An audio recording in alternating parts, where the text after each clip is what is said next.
In a late night in 2018, Danish director Per Wennick was curled up on his couch watching an American documentary. On screen, a set of triplet sisters trembled as they recalled, "We were separated as children, turned into experimental subjects." Wennick's hands suddenly froze the jarring noise in headphones, electrodes strapped to his body, the cold chair in the basement. These images pierced his memory like daggers. He abruptly stood up and dug out a yellowed receipt from his childhood at Copenhagen Municipal Hospital. 16 kroner, marked as experimental compensation. So I wasn't the only one, he whispered to himself. This shock came with a strange sense of relief. For 60 years, Wennick had believed his childhood nightmares were just personal misfortune, or worse, his own mental instability. But now, the truth surfaced.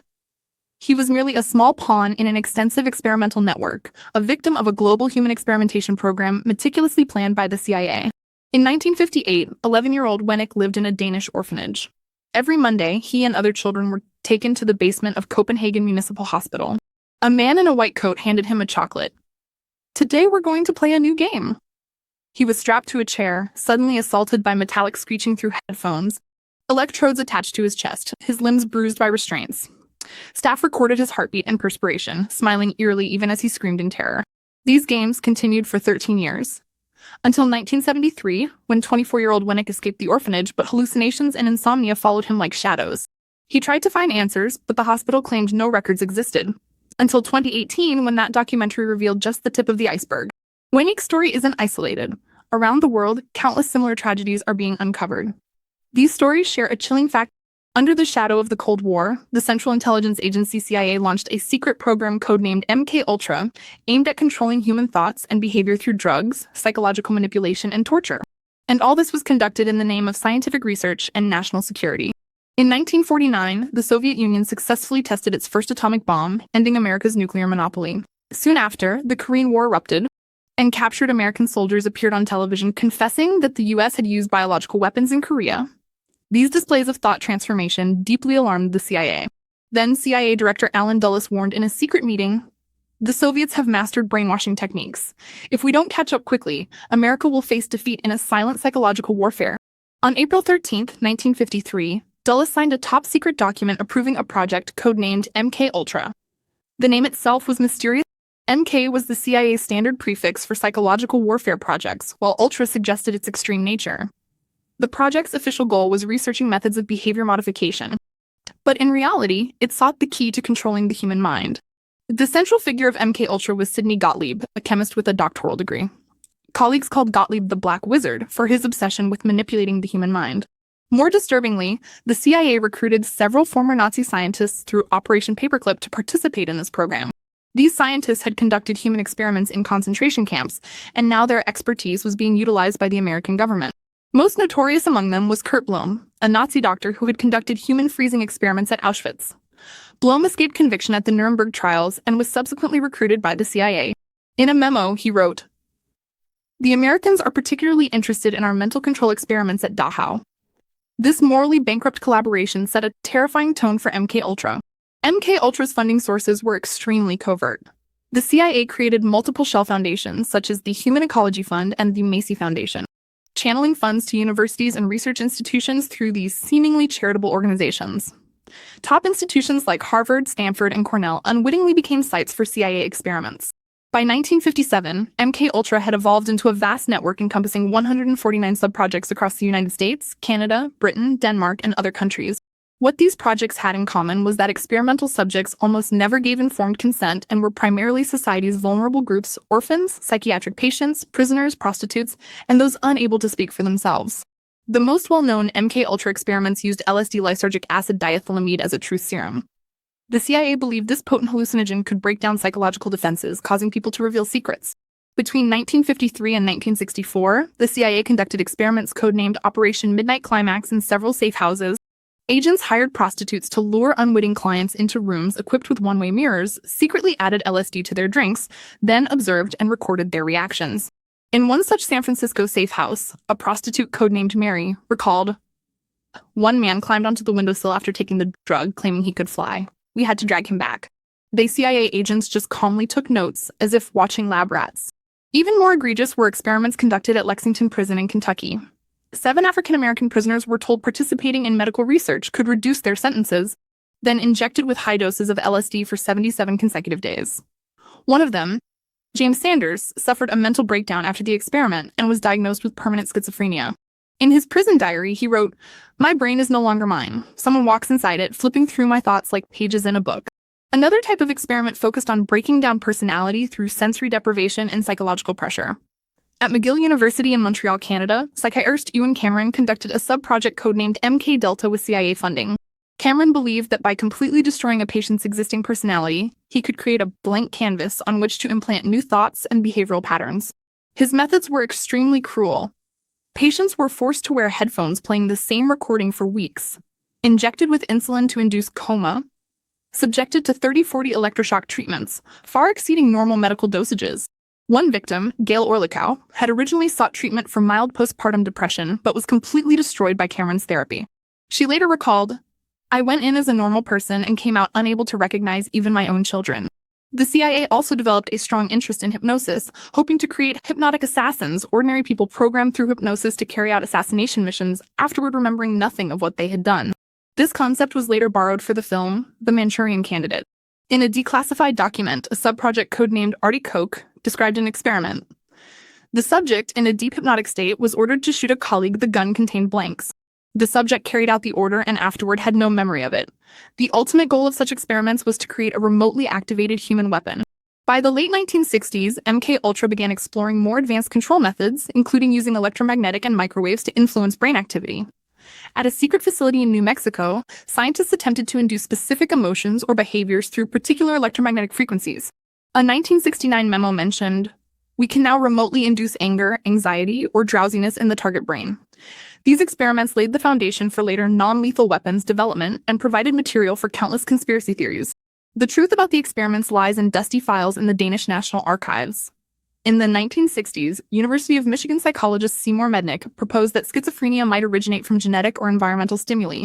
But in the United States, extreme experiments on children faced ethical scrutiny.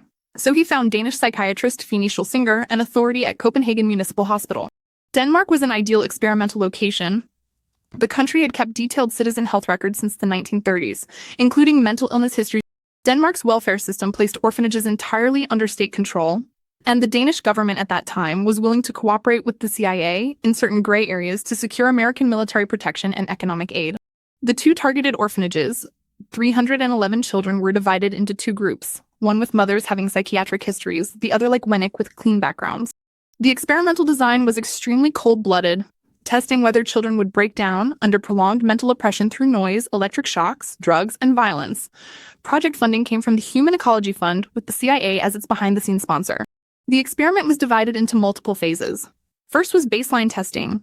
Children were required to complete various psychological tests to establish cognitive and emotional baselines. Then came stress induction. Children were exposed to various extreme stimuli, including high decibel noise, prolonged sensory deprivation, electric shocks, and drug injections. Finally, long-term tracking. These children continued to be secretly monitored for decades even after leaving the orphanage to observe whether they developed mental illness.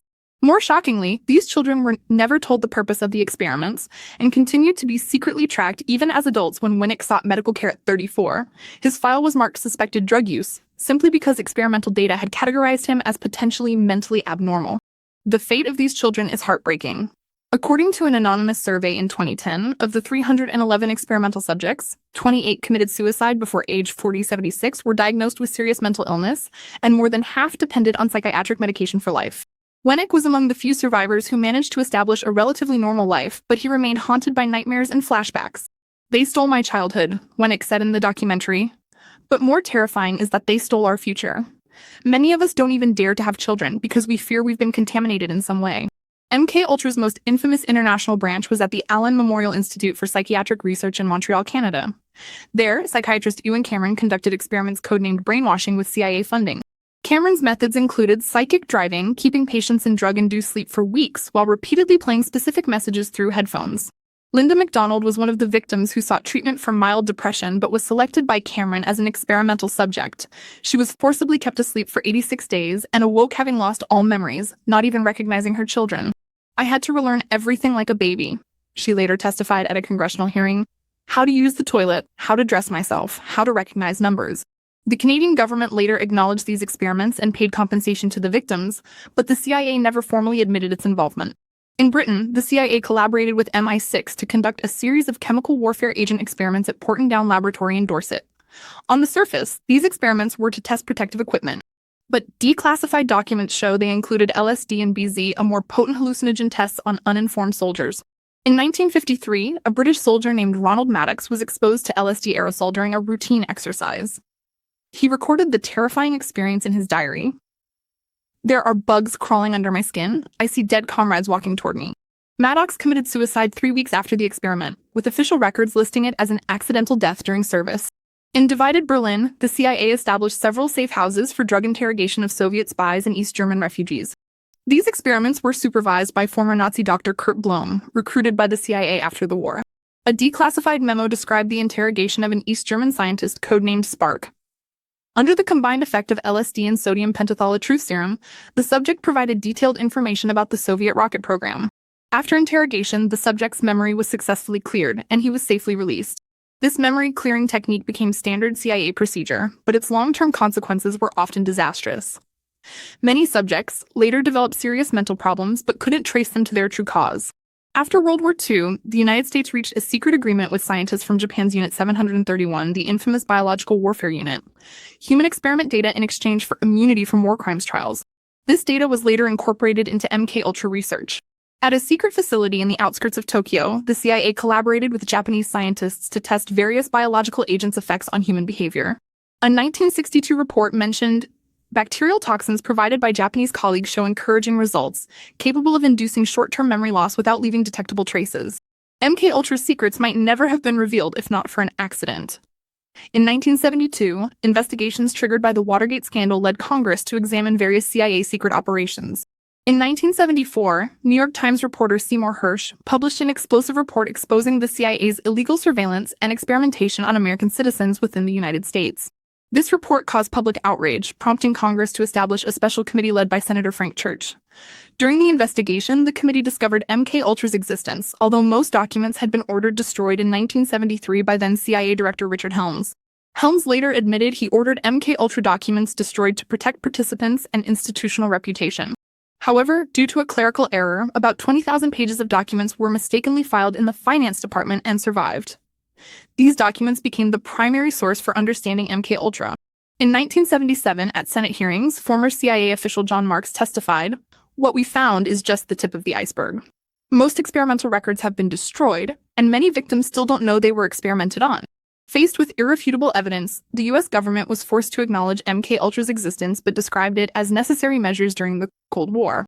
In 1976, then CIA Director George H.W. Bush publicly apologized, saying these experiments violated American values and promised the CIA would no longer conduct such activities. However, compensation to victims was extremely limited. In 1980, the U.S. Congress passed legislation providing compensation to Canadian victims of Cameron's experiments, but the amount was only $100,000 per person. For victims in the United States and other countries, most compensation requests were dismissed on grounds of national security or insufficient evidence. The Danish government's attitude toward the orphan experiments was particularly disappointing. Until 2015, after tireless efforts by Wennick and other survivors, the Danish government finally established an investigative committee. However, the results were disheartening. The report acknowledged the experiments existed but claimed there is no evidence Danish officials knew of CIA involvement and refused to provide any form of compensation. An anonymous Danish official privately told reporters, "The truth is, we knew, but admitting the government handed over its orphans to foreign intelligence agencies for experimentation is politically unacceptable. The harm MKUltra experiments inflicted on victims extends far beyond the pain during the experiments. Many survivors suffer serious physical and psychological after effects for life, persistent migraines, insomnia, flashbacks, nightmares, unexplained panic attacks, and intense fear responses to specific sounds or smells. More serious is the damage to cognitive and emotional capabilities. Many victims report severe memory decline, lack of concentration, and difficulty regulating emotions." Wennick describes his condition, "My brain is like a damaged radio, sometimes suddenly switching channels, playing back sounds and images from that laboratory. Perhaps the most profound damage is the complete destruction of social trust. People who experience these experiments often cannot trust any authority institution, government, hospitals, schools, even charitable organizations. This distrust becomes a major obstacle to their integration with normal society. An anonymous survey of MKUltra survivors showed 78% reported serious interpersonal relationship problems, 65% rarely or never sought medical help even when ill, and 43% chose to live in remote areas, away from government institutions. More concerning is that this trauma seems to be transmitted across generations. Psychological research shows people who suffer extreme trauma often display specific patterns when raising children, either overprotective or emotionally distant. Children of MKUltra victims report above average levels of anxiety, depression, and trust issues. Winnick's daughter Sophia candidly states in the documentary, "Until I was 6, I was never allowed to go to school alone. Father always worried they would take me away. I was 12 before I knew who they were, the people who tortured him in that basement." For many survivors, seeking recognition and justice has become their life's primary motivation. However, this path is extraordinarily difficult. The first obstacle most victims face is proving they were indeed part of these experiments, almost impossible given the mass destruction of documents. Even with evidence, legal proceedings face numerous obstacles. The U.S. government frequently invokes sovereign immunity and state secrets privilege to prevent cases from entering substantive trial stages. For international victims, like the Danish orphans, the complexity of transnational litigation presents an almost insurmountable barrier. The MKUltra scandal was an important catalyst for research ethics reform. In 1974, the U.S. Congress passed the National Research Act, establishing the National Commission for the Protection of Human Subjects. This commission produced the famous Belmont Report, establishing 3 basic ethical principles in research: respect for persons, beneficence, and justice. Today, any research involving human subjects must be approved by an Institutional Review Board (IRB) and obtain informed consent from participants. However, questions remain about whether these protective measures are strictly enforced in national security-related research. While crude experiments like MKUltra may no longer exist, in the digital age, psychological manipulation has taken more subtle forms. Social media algorithms, targeted advertising, and information bubbles can be seen as modern tools of psychological influence. In 2018, the Cambridge Analytica scandal revealed how social media data could be used to target and influence voter behavior. This digital psychological manipulation shares startlingly similar goals with MKUltra, influencing people's thoughts and behaviors without their awareness. The difference is that modern methods don't require basements and electric shocks, just smartphones and carefully designed algorithms. Balancing national security and civil liberties remains a challenge. In 2013, Edward Snowden's revelations about the NSA's global surveillance program showed that transparency in secret government projects remains insufficient. Despite legal tools like the Freedom of Information Act, national security exception clauses are often used to prevent public access to information. Some critics point out that today's secret research projects may be more covert and more technical than MKUltra. Advances in neuroscience, behavioral economics, and artificial intelligence provide new avenues for influencing human behavior, and such research is often shielded by commercial secrets or national security. A core lesson from MKUltra is that socially vulnerable groups are most likely to become targets of unethical experiments. This problem persists today. Drug trials in developing countries, humanitarian interventions in refugee camps, and testing new technologies on marginalized populations all raise ethical concerns. In 2020, reports claimed certain COVID-19 vaccines underwent accelerated human trials in Africa, prompting criticism of medical colonialism. These controversies show that global research ethics standards are still unevenly implemented and power inequalities continue to influence whose bodies are considered experimentable. MKUltra has become history, but the lessons it leaves remain crucial. It reminds us that even democratic societies may abandon the most basic ethical principles in the name of fear and national security. It warns us that science without human constraints can become the most precise tool of violence. More importantly, it tells us that truth will eventually surface. No matter how many documents were destroyed, no matter how much evidence was covered up, victims' voices will eventually be heard. As Winnick said, "They took away my childhood, but they can't take away the truth."